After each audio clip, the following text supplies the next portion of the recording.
Well, welcome everyone to this Coach Spotlight installment with Daniel Jubelirer. Really excited to continue the series that we've started and have the chance to talk with Daniel about all the ways he's bringing coaching into the world, making an impact in the world through with coaching as the tool set. So let me just begin by introducing Daniel, bragging on him a little bit. Daniel works with social change leaders, as so many of our coaches here at the Academy for Coaching Excellence do. So he works with folks who are leading campaigns, organizations, movements, all geared towards progressive change. And he supports them to be able to do their work with more clarity and more confidence. And Daniel, your story is actually pretty similar to mine of getting involved in coaching after dealing with some burnout from climate activism work. So I know we'll have a lot to talk about there. And he's been a coach for about 3 years. He joined the ACE coach training program in 2018. And he works with a lot of folks doing climate justice, environmental justice, social justice work. And one of the reasons I'm excited to have him here today for this interview is all the creative ways that he's taken coaching into the world. He's done it both in a more traditional one-on-one coaching way, but he's also weaved in lots of work inside organizations. That way it's similar to the interview, similar to what Meg Belleville is doing, who we interviewed last time. Which you can find on our YouTube channel. So Daniel, just want to say thanks for being here. Welcome. Hello. I love how you say my last name, Jubelirer. You're saying it right. You're saying it right, just with a lot of enthusiasm. A lot of jubilation. Yes. Okay. Yeah, glad to be here with you and getting to speak to people out there interested in coaching training. Yeah. Well, let's start here. I'm curious how you got into coaching. I think that's one of the first things, especially for anyone who's new to coaching or considering coaching, is what was that origin story moment where you saw, this is something that might be for me. This might be a pathway for me to make some of the impact that I'm here to make with my life. Yeah. For me, it was not a very linear or direct route. I kind of backed myself into it. Back in the early 2010s, around 2011, 2012, I was a college student and was leading a student organization, a campaign to get our school to stop investing in harmful companies. And just was involved in a lot of different student activism work. And it was a tough time.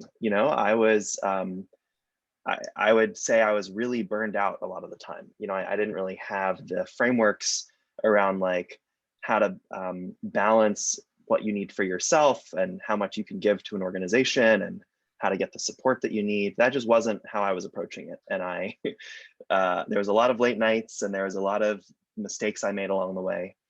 And one day I was scrolling through Facebook, as you do, and saw a post that was like, are you a young person involved in social change who's feeling burned out?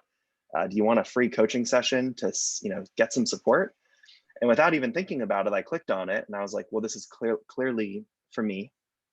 And I signed up. And this was actually with Zotobi, who has been one of the trainers at ACE and later became my mentor coach. And in our very first coaching session, I decided to leave college and make some big changes in my life out of one session. And it was kind of interesting because when we were talking, there was a way that he was relating to me in that conversation that was very new to me. He wasn't trying to tell me what to do or tell me about his own experiences. He wasn't like problem solving with me. He was just holding a space where I just found myself naming a lot of things that were true that I hadn't ever said out loud before.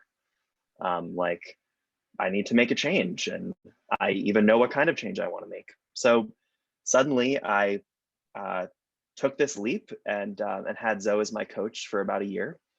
And it was just an incredible experience. I loved coaching. I loved having that form of support. It really enabled me to really clarify my vision for that chapter in my life and have a lot more fun with it. And I never thought I was going to become a coach. I was like, oh, it's cool that he does this. This was great. And a couple of years later, I was in the Bay Area and he invited me to a training. He said, yeah, there's a training for, learning resilience skills and leadership skills for people in social movements. And just because I just decided to do it, and it was great. And that's where that was Mastering Life's Energies. Then it was sort of branded as the Thriving Changemaker Intensive, but it was a 4.5-day coaching training with the ACE team. Jeremy, you were there. Maria Nemeth was the main course leader. And it was awesome. It was like a whole window into a whole world I didn't know existed. And I didn't go to this course interested in coaching training. I went into it interested in learning how to be a better friend and how to be a better member of social movements who could support people like peer to peer. And I found myself after that really hungry to bring more of the tools and skills that I'd learned in that training into the spaces I was a part of. Took another course.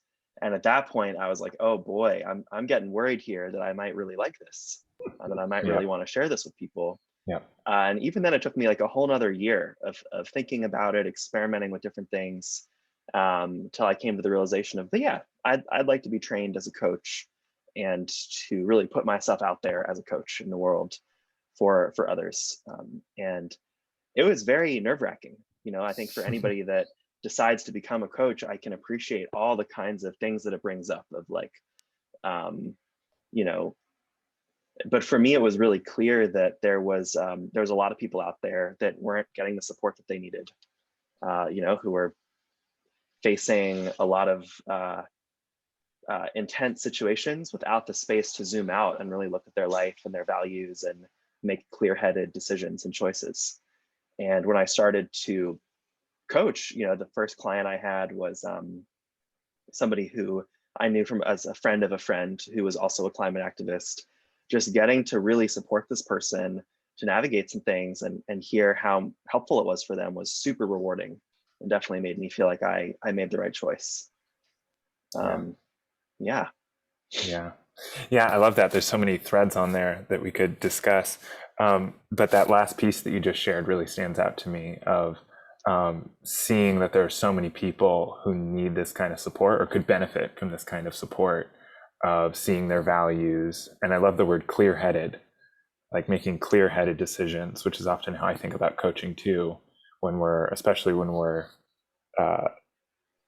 it's present in your story. I know it's present in my story as well. When we care so much about contributing to the world that we want to see, it's like can very quickly start to become this whole mess in our view. Our field of view gets very foggy, very difficult to see what's next. And what you're talking about is like, man, I really want to make sure that the people who are doing some of the most important work can make those more clear-headed approach to their life. Mm-hmm. Yeah, I love that. Yeah. I want to go to the piece that you talked about, so your first coaching, and I've heard a little bit of this story before, your first coaching session with Zoe, your very first coaching session with your coach, you decided to leave college, leave undergrad at that time. Yeah. Yep. And I mean, it's a powerful story for sure. And I think it points to an interesting thing that you probably didn't know then consciously, but it sounds like you were experiencing, like something about this conversation with Zoe is different. Like he's not giving me advice. He's not telling me what to do. And I think for people who are new to coaching, that can be a little like an interesting distinction of coaching. Because I know new coaches, when we're training them, one of the things they'll often say is, well, I'm really worried I'm going to get on the call with a client and that you're going to be their client, that someone in that situation who's like, should I stay in college? Should I leave college? Should I stay in my relationship? Should I leave my relationship? Is a very familiar worry for new coaches that are like, oh my God, what if I steer them wrong? Yep. And I think your story points to you were already experiencing that you weren't getting advice You weren't being steered any direction. I'm curious if you can speak to what was happening for you as the client in that moment that wasn't advice that really helped you in that moment make such a big change. Yeah. Yeah, it's a great question. I think that for me, like a lot of people, just deep down, I already had a pretty clear idea of what I wanted my life to look like, and I just wasn't doing anything about it. And that's the thing that I find a lot with my clients, that, is when we just start to begin to look at, what do you really want? What's really matters to you? People often have a lot to say. Very few people are like, I don't know, and then leave it at that. Maybe they'll start with, I don't know. And then what they'll say next is like a real gem. And I think for me, deep down, I was already very clear I did not want to be a student at that time. And I didn't want, there's other things in my life I wanted to be getting up to. And I wanted to be learning in a different way in the world. It's like, I already knew that totally, but I wasn't really admitting it to myself. And I think part of what happened in that conversation is that Zoe, as a coach trained in this model, was mostly focused on, what does this person really want? And helping distinguish between, all of my excuses and doubts and kind of, like you said, foggy thinking, and helping me distinguish between all that and what actually mattered to me, and giving me the choice. That was the other thing. Every time I brought up college with somebody, I got their opinion. Yeah. My advice, and some of it was good. My advisor gave me his opinion, which was really helpful. I valued the opinions of my friends, but it left me kind of confused. Like, well, okay, I still need to make this choice. And I think what I really loved about that coaching session, and what ultimately led me to, keep working with him and go to this training and be trained as a coach, is just the space to really look and see what I wanted on my own. Yeah, it's like my deepest wish that everybody on the planet, but especially leaders who are moving forward a lot of important work in the world, that they have that neutral, impartial person in their life who can just point back to their own values. And that's what I aspire to. And I'll go one step further. That's what I do as a coach, more than what I aspire to do. Yeah. Amen. It is what you do. I love it. So one of the reasons I was excited to interview you was that you have really, and this is something I know you for in your whole life, you approach your life very intentionally. So you're always looking, where can I be making the greatest impact? And so your life, your journey over the last many years has included, I'm in a community organizing role, I'm in a political organizing role, I'm doing coaching a lot of the time, I'm doing coaching a little bit on the side, and weaving in this mix of pursuits and career pursuits that for you are what's going to be most fulfilling and align most with your vision for the world. I'm curious if you can talk a little, just start by introducing us a little bit to how you think about that mix, like what's leading to more coaching sometimes, less coaching other times, more organizing other times, and then so one, how do you think about that? And two, how have you balanced having a business that grows and shrinks and with other sources of income? Yeah. I used to think that I had a choice to make, be a professional coach or be something else. Uh-huh. And through meeting people in the ACE community, I learned that I didn't have to choose, that it wasn't that black and white. There was an infinite number of ways to set up a coaching business. And that could be part-time, full-time.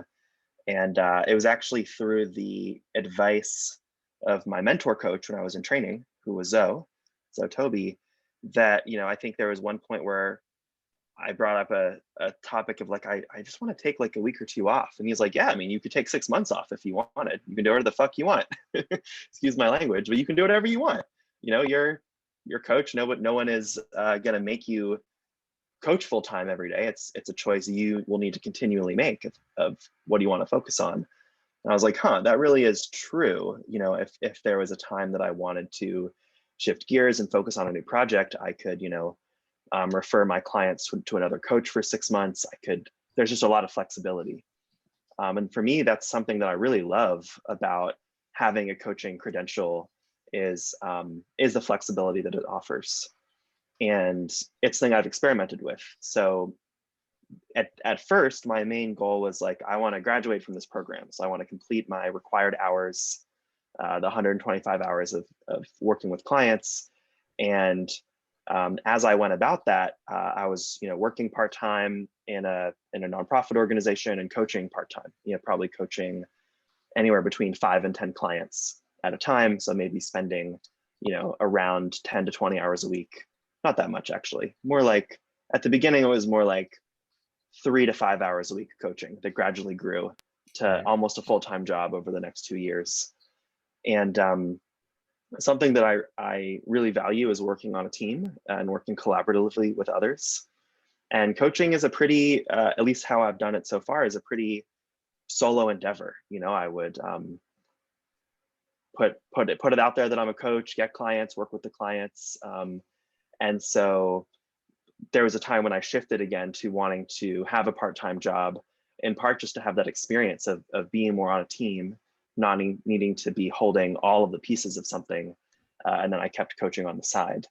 And that's really what I'm doing now. So right now I have a job, an organizing job, and I have a handful of about 4 or 5 clients over the summer who I coach, and it's really fun. Today I had work calls. I had 2 coaching sessions today, and it's really fun for me to go back and forth. And this summer, I'm also going to be coaching 22 interns in a climate career accelerator.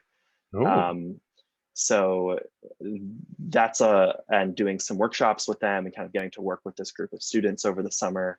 And that's going to be my only coaching focus this summer. So you asked, how do I balance it? It's just a lot of experimentation. I think at the beginning, I thought that I needed to have it all mapped out, like before I even started, but it's really been about kind of easing into the real situation and kind of making real-time decisions about what will work for me, and in part based on just my own capacity. How much time do I have to enroll new clients or create workshops or programs? How much time do I want to focus on other things? And I imagine over the next few years, there'll be chapters where I'm doing full-time coaching, and chapters where I'm doing a lot less coaching and focusing on the other things that I'm passionate about. Yeah. Well, yeah. And one of the things that stands out to me is that you use the word flexibility to describe this. And that's one of the things you love about being a coach and having this credential and certification. I know that showed up in the election, the 2020 elections, obviously huge, very important election for, all the progressive movements that you're working with and care about. And it stands out to me that you were able to say, well, election season is coming up. It's really important to me. I've got my coaching, but let me just scale that back for now. And you ended up working with, you should share kind of a little bit about what you did during that time period.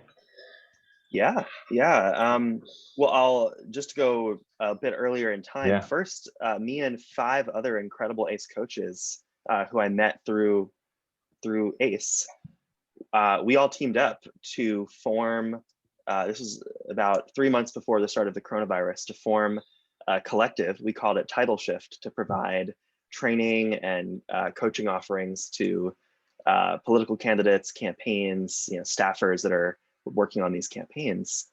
And I think our original vision was like to, go to some different cities over the summer and do in-person trainings and workshops. I think we had talked about like, a morning training where we train on a skill, and then like afternoon coaching office hours where people could like get their work done and come get some coaching with us. And it was really exciting.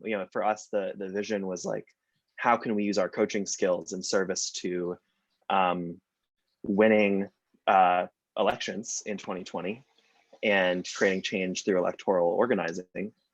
And COVID hit, and all of us just had a lot that was shifting in our own lives, and we just put it on pause. We said, look, this is not going to happen in the way we thought. We had done a few workshops online that we'd gotten good feedback with, and we'd started to coach some individual staffers and candidates that we kept working with. But that project itself, we kind of scaled back. But I want to share that with people, because, you know, you can do that. You can meet other coaches and form a whole organization with them that serves a particular population. And other coaches in the community have done this, forming other organizations as well. And that was super fun. Like, that is totally something I would love to do again when I have the time for it. But title shift, we decided to press pause on that. And I moved back home to North Carolina, and I actually stopped coaching for about 6 months. Yeah. I told my clients I'm going to be focused on the election for the next 6 months.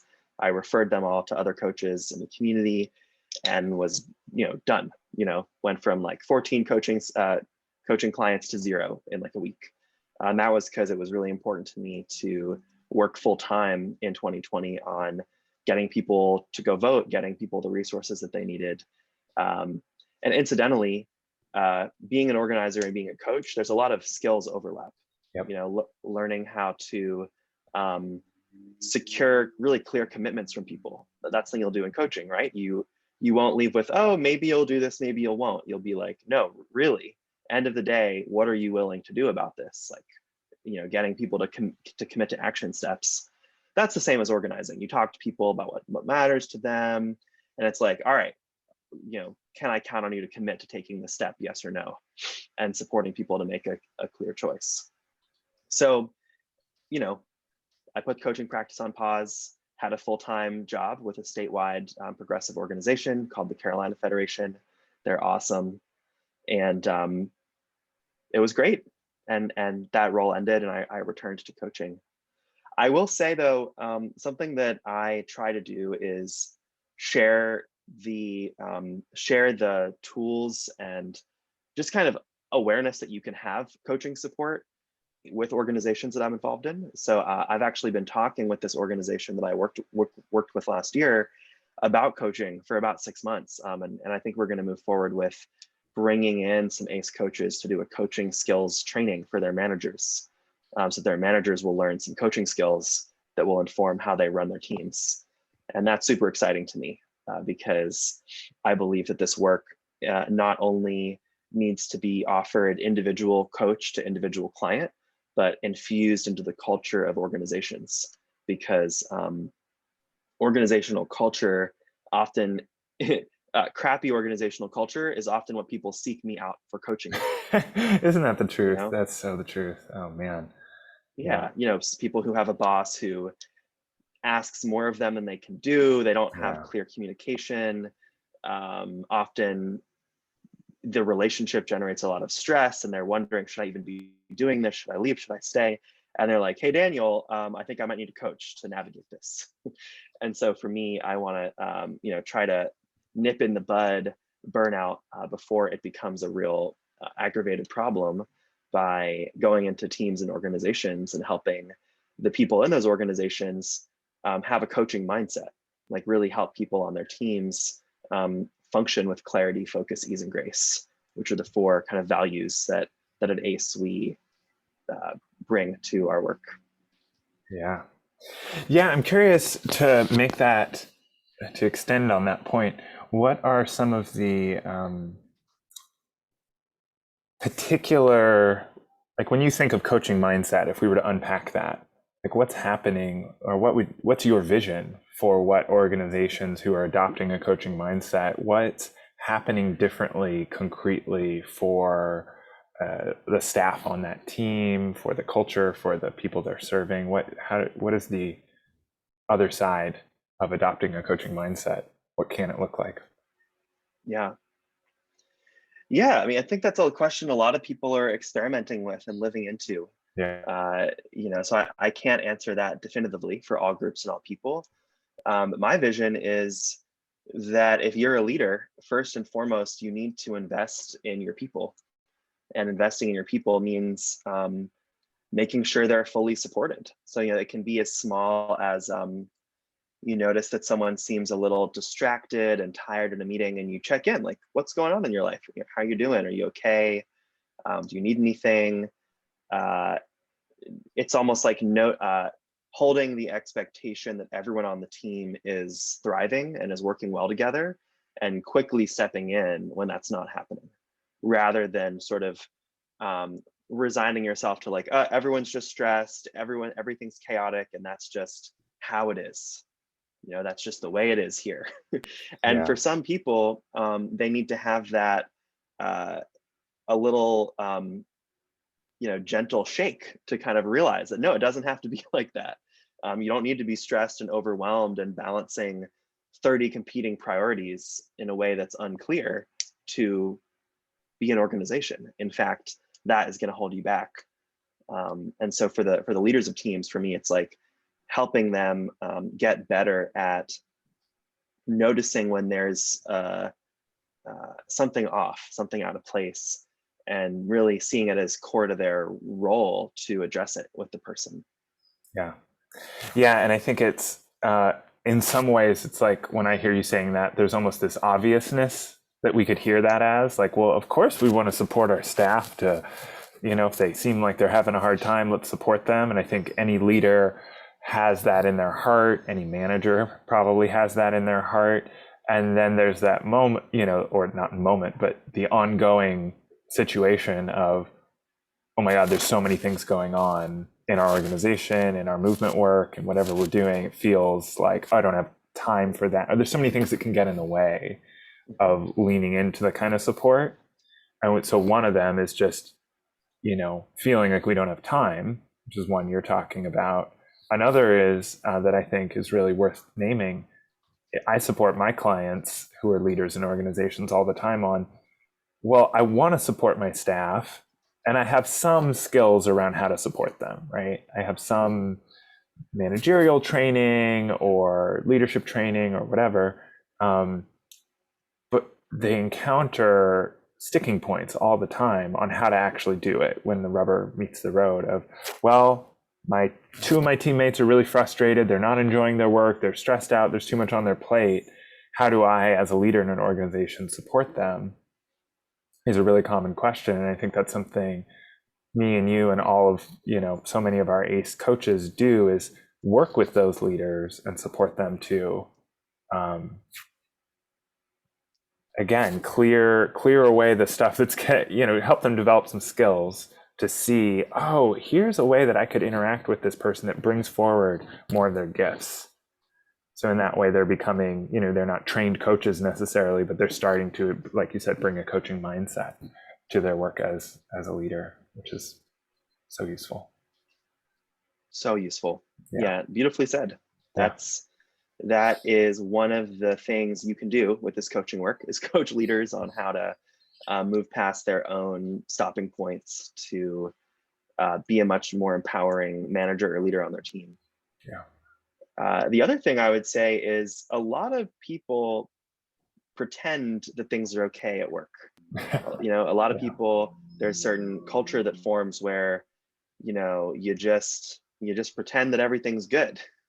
And you don't always talk about the elephant in the room, whatever that may be. Maybe it's that there's real conflict or disagreement over the mission, or maybe there's so many different things that can come up that teams often will, if they don't have the right structures in place, it'll get to more of a crisis point before it comes up versus coming up much earlier. Like, I'm a little uncomfortable with the direction we're going and I want to voice that. And so I think that another thing that this coaching work can help with is creating an environment where people can speak their minds more freely and be a lot more candid with each other, because they're no longer, they see that it's no longer actually in service to just say that everything's all good all the time. And instead they're like, yeah, there's something that's, I don't think is right here that we need to change. And so I also really want to help people. I've had clients where part of what has come up is they weren't being candid and truthful with their team about what they were really seeing. Yep. That was part of the coaching, is like, okay, you have two choices. You could continue to pretend that everything's good, not really voice what you're seeing. How's that going? Or yeah, it's uncomfortable, but what would happen if you did voice this? And a lot of times people have kind of a fear around it that isn't especially true. Like, oh, I'm worried I'd be fired, or I'm worried everyone would hate me. And yes, some teams actually have real issues where people have been fired for voicing hard things on the team.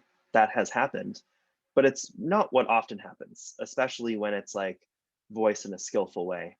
So part of my vision for teams is just where people can be super real with each other, give clear feedback, give clear reflections, so that the group is functioning based on the wisdom of everybody in the room versus operating from a lot of pretense and kind of just ignoring or pushing away these uncomfortable questions.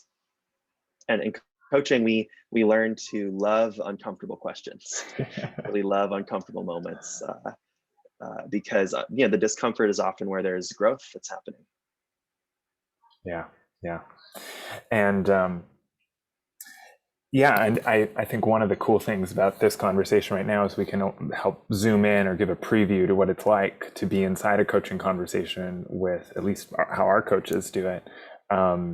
And what you just gave was a great example story of a kind of coaching session to have where there's an important thing to be communicated and it's a very uncomfortable thing to communicate, and so they're talking themselves out of it. And the cool thing about coaching and in this model is that in that moment, the coach generally isn't saying, well, don't worry about it, you're not going to get fired if you bring this up. But what we're doing as coach is giving the person a space to discern for themselves, well, is this, I listened to a podcast the other day that used the term fictional fear or factual fear, right? And then the person can start discerning for themselves, oh, is this a fictional fear? Is this a worry that I'm bringing to it? And then their own voice of wisdom can start to bubble up and say, you know what? Sure, we never know what can happen, but I actually don't need to keep treating it like I know what's going to happen. It's actually more important for me and in line with my values to say something, and that might actually be the breakthrough that I'm here for. Yeah. Yeah. Yeah, absolutely. And I've just been very clear from the beginning doing this coaching training that this coaching model can help people with that a lot. And that people don't always have the help that they need to discern, or there's a lot, I like how you put it earlier, it's not that they need it, but that they could benefit from it. And it's just so fun when that actually happens. Yeah. I was thinking about one client that I had a couple of years ago who was a volunteer director of an organization. So this person was doing the role of an executive director, but was doing it as a volunteer because the organization didn't have any money. I think my earbuds are dying in my ear, so I'm going to take them out. It sounds like they are. It's okay. Take your time. You'll hear me. Okay. Can you hear me? Yeah, we can. Can you hear me?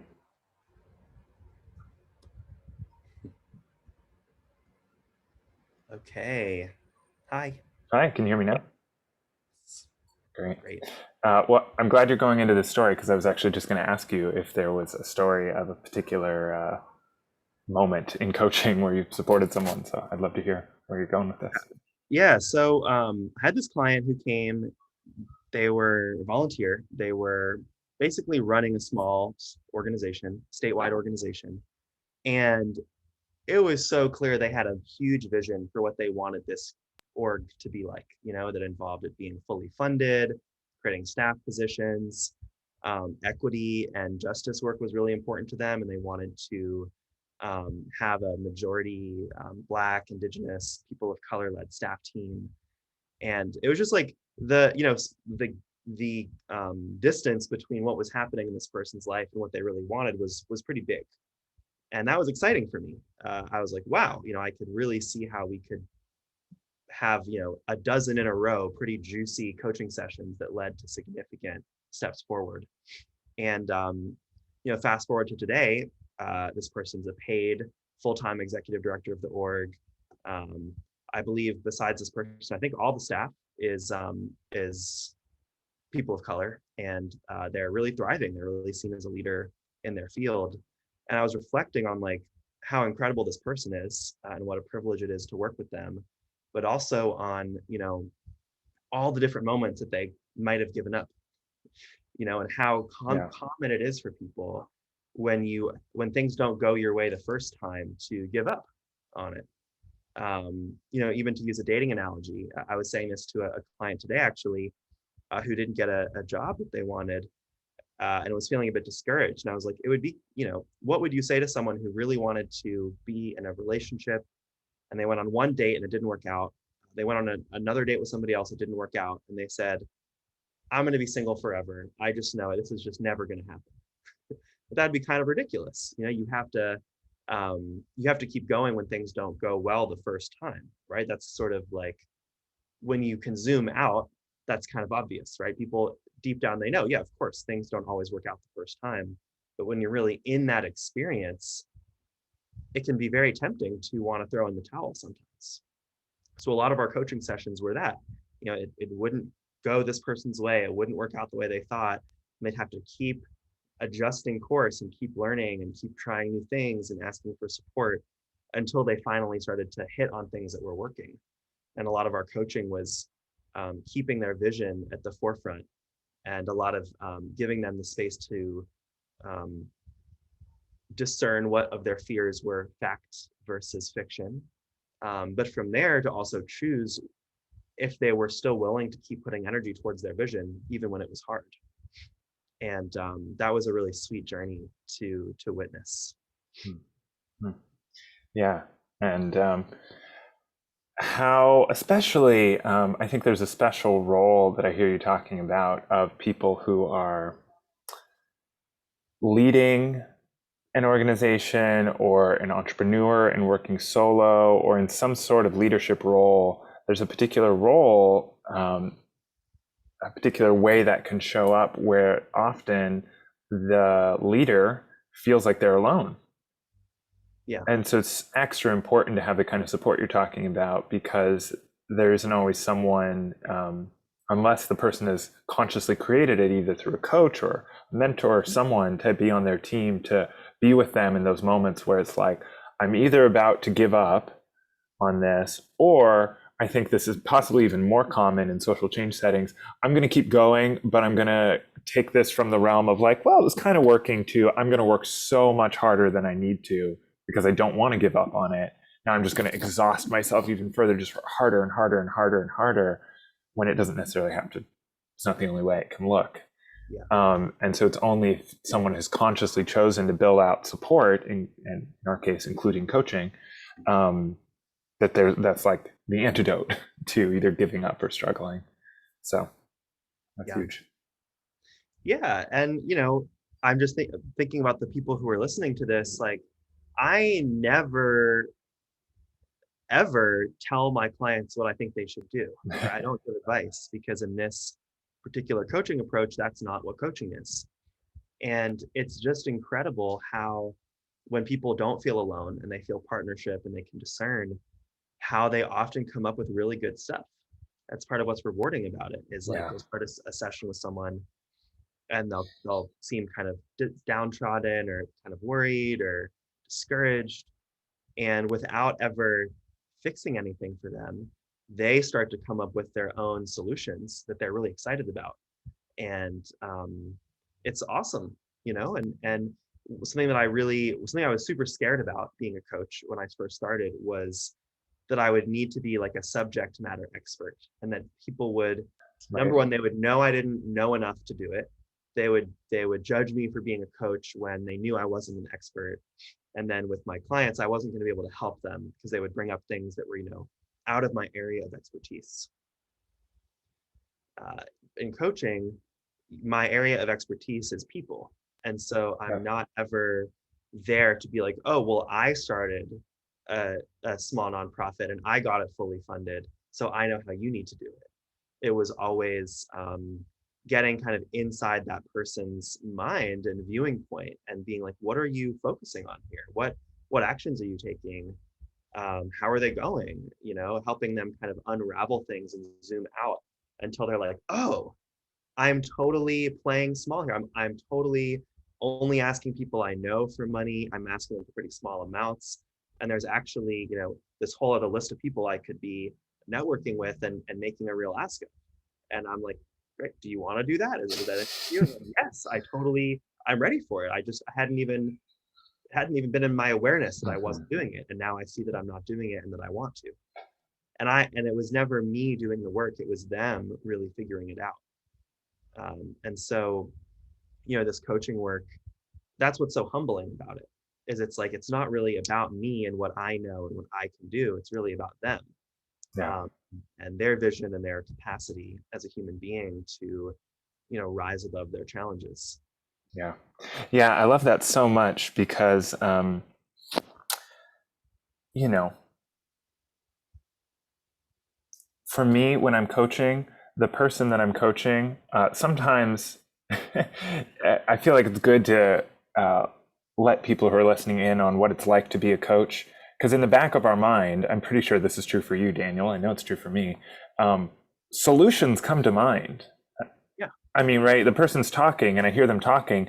Even if I don't know that much about their subject matter, I start thinking of, oh, well, what if have they done this and have they done that? Have they done that? Well, they could do this. Why don't they just try this? Um, and one of the things that I love about our work is that one of the core skills that we teach isn't what question do I ask, right? It's how do I center myself as coach? Because my mind is always going to go off to let me give advice or let me problem solve or let me fix or let me think of this as a problem when it's not really a problem in the first place. Um, and that capacity to shift back to holding a certain kind of space where the person can access their own wisdom. One of the reasons I love what you're saying is the person usually comes up with stuff that's so much better than any of the things that were flitting in the back of my mind as we were talking. And I'm always blown away by it. I'm like, I'm really glad I didn't slip into advice mode because, I had no idea you had access to a list of these donors. I never would have thought to suggest it. I would have suggested something else that probably wouldn't have been as effective. Yep. So that's really important. Yeah. You're Yeah. not alone in that. Yes. The problem solving runs through my mind too. And Yeah. it can be really powerful to hold off on sharing that stuff in a coaching session and to see what happens. Um, I also think that it's really important for my clients that they see that they're capable of addressing their own challenges, that they're kind of up for what they signed up for. Because being involved in social change can be really challenging at times. Like, you have a big vision of, maybe you want to get money out of politics, or you want action on climate change, or you want to tackle systemic racism in schools. Those are big things. And if Yep. you, when it gets hard, experience yourself coming up with your own solutions and acting on them and things getting better, it's very powerful. And so that's the thing that I value about this coaching approach is it's not about creating almost a dependency on the coach as an outside expert that they're counting on, but it's the coach is sort of I'm pointing to them that what they want is possible if they develop the right skill set um, to keep going when it's hard, to keep calling in support, to up level their skills to where they need to be. Yeah, it's And one of my favorite things to bring up with a client in the moment that they're saying, I'm just not good at this. I'm never going to be good at this. This isn't going to work. One of the most powerful things we can look at when we're in a moment like that is, well, is it that it's not possible to start an organization like this and get it funded? Or is it that there are some skills that might be there for you to develop next on your journey that's going to enable that to become possible? And it's like, oh, skills. Yes, there are some skills I could develop. I hadn't thought about that. yeah, Yeah. yeah, and it's something that I think is also embodying the values that I have at a deeper level, like even taking it a step below, a coaching technique. Like, I do believe that outside experts shouldn't come into people's lives and give them all the solutions and Yeah. say, job well done. When it comes to these kinds of issues, like think about, for instance, alleviating homelessness and poverty in the community. there's a lot of research that's showing that when you actually talk to people most impacted by this, their ideas and solutions are often the best and most effective. And so for me, it is really embodying my values to, rather than come in with prescriptions and advice, to come in with, I'm going to take a stand for who you are, what you value, and I'm going to be along with you in the journey as you figure out how to navigate this. I'll be there with you, and I'll give you frameworks and tools to think more clearly and to access your own inner wisdom, but I'm not going to tell you how to do it. It feels very true to just how I want to be in the world as a person, in my friendships, as a partner, as a housemate, as a whatever, someone who's walking my friend's dog. I don't want to come in there and be like, let me tell you, we all know that person that's always giving us advice, and people rarely need advice. And when they do, they'll ask for it, and they know when they need it and how to get it. Yeah. Amen. Amen. Well, one of the other things that I was curious about, I know you've done a bunch of different collaborations with other coaches as part of your work. I'm curious if you can just talk. I feel like it's one of the things I love about our community is that there are just always so many different ways that our coaches are teaming up. And I'm curious to hear a little bit more about how you've teamed up with people and what you've done and how that's gone. Yeah, that's a great question. There's a great question in the chat here too. Yeah. Open to answer. Let's get to that next too. So about collaborations, I led a coaching workshop with another coach in our community, Greg, 2 times in a row. We called it Crash Course for a Resilient Life.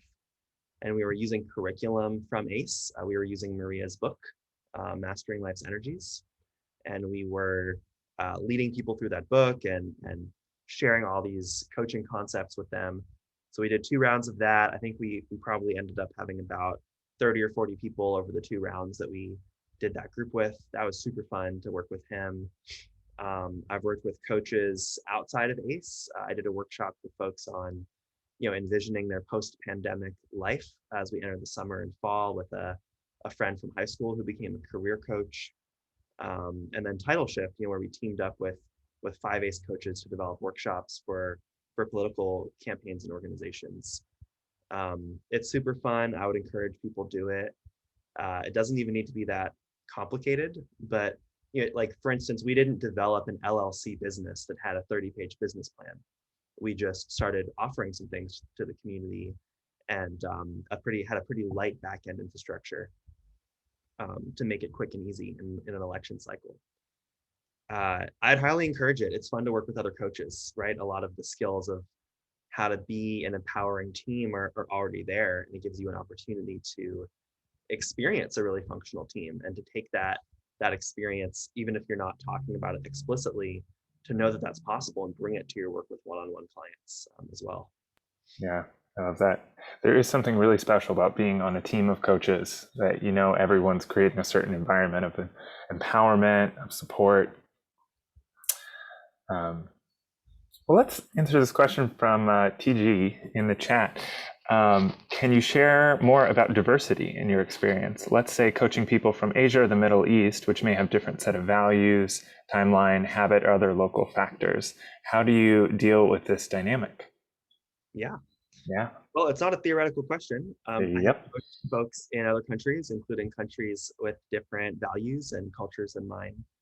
I think the most important thing for me is number one, to be really clear what the person wants to get out of coaching, right? As a coach, you're not going to help someone with all parts of their life all the time, right? It's important to drill into like, what do you really want to get out of working with a coach? And from there, that just becomes my mission with that person. So going back to the not giving advice thing, if someone has a different way of doing things, that's great. It's not my place as a coach to make them do things my way. It's not my place to impose my culture on how they live their life.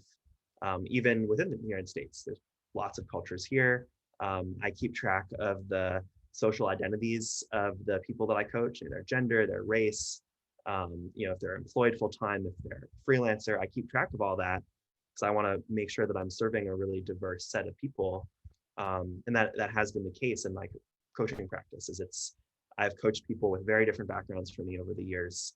And a big part of what makes it work well in setting up that dynamic is establishing a coaching relationship that really works for them.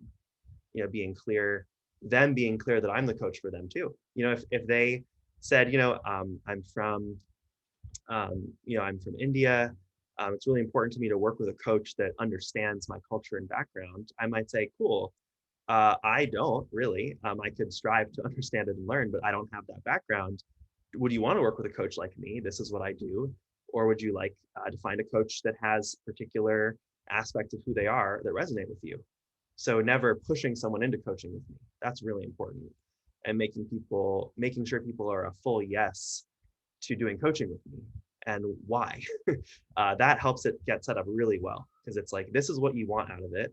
You want to find your next job, making a really big contribution, doing something that you love, and experiencing a lot of ease and joy as you go through the process versus a lot of stress. Okay, that's what you want.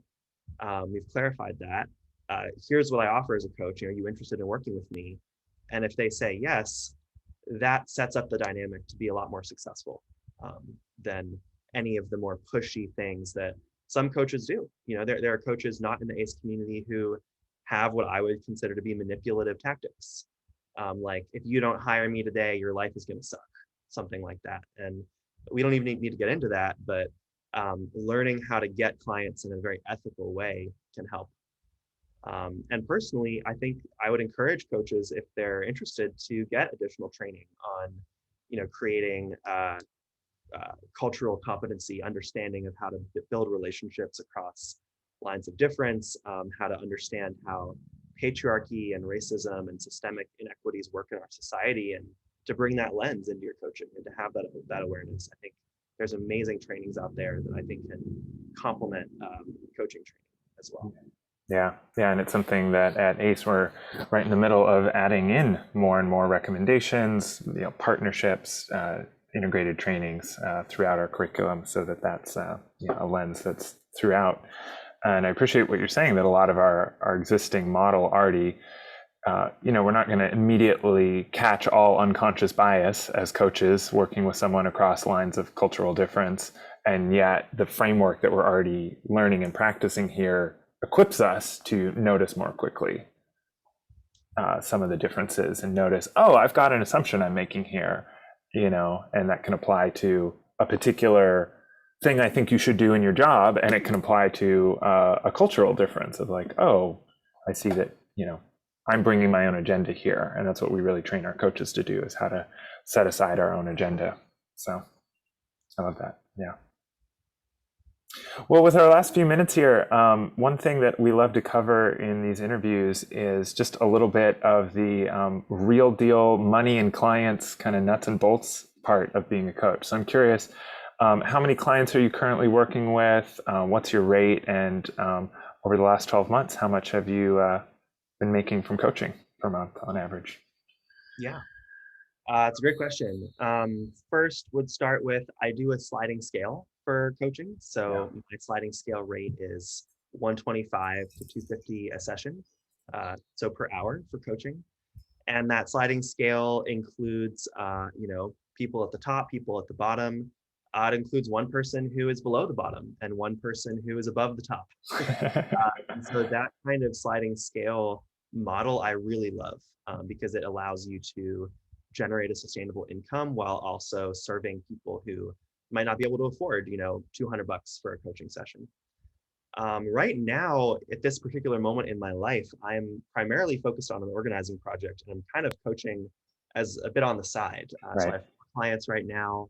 I did the math before this, and it's bringing in about $1,250 a month from those 4 clients.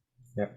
So, really not a full-time income, but I'd say on average over the past 12 months, it's closer. I mean, the average is a little weird because I've gone from not coaching at all to. Totally. Yeah. I'd say when I was coaching full-time, the average was between $3,000 and $4,000 a month through coaching income. But it would go up and down. There would be times when I do a workshop or a training that would have a lot of paying clients. There might be a month or two where a few clients dropped off. So there is ebbs and flows. It's not a reliable, steady paycheck in the way that a full-time job is, but it's definitely doable to create a sustainable income from this. Yeah, I love that. Thank you. Yeah.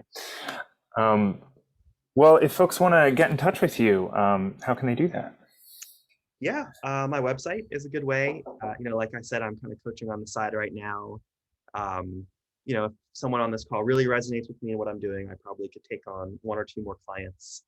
But my website shares how to get in touch with me. It's danieljubelirer.com, and maybe that can be posted somewhere because very few people know how to share my last name. Spell your last name. Yeah, it'll be in the link on the YouTube video. Yeah, in the description rather. Yeah, and for the folks on here who don't want to be my client but want to become a professional coach, I put a lot of thought into my website and how to frame it in a way that will make it clear to people, like, what the heck is this coaching thing anyway? So I'd suggest you check it out, and I'm proud to say a few other coaches have modeled their websites off of mine. I've modeled mine off of other coaches. So, that's the place to learn everything about me, my story, my rates, packages, programs I'm doing. It's all on the website. I love it. Great. Well, thanks again for sharing your story, Daniel. It's I'm benefiting from getting to dig into the particulars of, this is what it looks like when I work with, this client, this is how we do things, this is breakthroughs they've had. So I really appreciate you just being very transparent and generous in sharing your time and sharing these stories with folks. For anyone who's listening and is interested in getting more involved in the ACE community and trying out these tools, getting a taste of what they're like, or exploring coach training, you can go to acecoachtraining.com. The link will be in the video description to learn a little bit more about what we do, join our email newsletter, and have a chance to join future free offerings like this that we're doing, or sign up for our first course, Mastering Life's Energies. And our next Coach Spotlight is going to be June 23rd at 12 p.m. Pacific. And so we hope that you will join us for that. For now, we will say thank you, Daniel, once again, for doing this. Really appreciate it. And looking forward to all that's ahead. Yeah, thanks so much for having me. Yeah. Jeremy's awesome. I would just say for folks out there, Jeremy is great at helping people determine if coaching training is a good fit for them. So I know that you've been really supportive to people in the community in making those life decisions. Yeah. So I encourage folks to talk to you if you're still are you still making yourself available to talk to? Yeah, I'm available. Greg's available. We've got our whole team of people who are happy to chat. Greg is all. Yeah, thanks for having me. Yeah, thanks, Daniel.